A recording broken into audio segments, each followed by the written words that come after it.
বলো না, গাইডার বলো বলো বলো। বলি শুধরা একটা বাক্স, হ্যাঁ এই বাক্স মোটামুটি যখন এই মন্দিরটা যখন মানে সংস্কার হয়নি তখন কি করেছিল যে কিছু চোর লালু হালদার চুরি করতে এসেছিল। ওই যে এগুলো চোখ দেখছো না, ওইটা ও মানে ভাঙতে চেষ্টা করেছিল। আচ্ছা আচ্ছা, মানে ওইটা খোলার চেষ্টা করেছিল তাই তো? হ্যাঁ, বাক্স পাথরে পরিণত হয়ে গেছে। তো এখানে এসে বলো না। তো কি হয়েছে যে এটা করেছিল সে তারা পুরোটাই মানে সেই রাত্রেই মারা গেছিল। মানে আমার তোমার এটা দাদু বলেছে ওই যে কটা লোক 4-5 জন লোক সব মারা গেছিল, রক্ত ওঠে মুখে থেকে ব্লিডিং হয় তাই তো?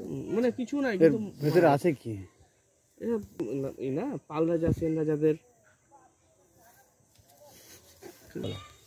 এই যে মন্দিরটা দেখতে পাচ্ছেন এটা মোটামুটি আনুমানিক 1100 থেকে 1200 বছরের পুরনো।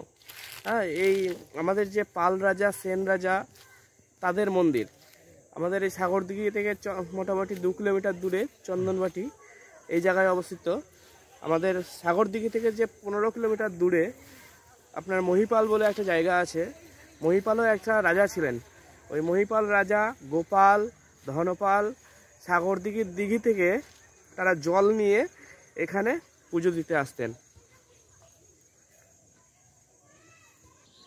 বলো। এই যে শিব মন্দিরটা দেখতে পাচ্ছেন এটা ভারতবর্ষের মধ্যে 3য় নম্বর বড় শিবলিঙ্গর এই মন্দিরে এখন আছে, স্থান পেয়েছে। এটা হচ্ছে ভিউ।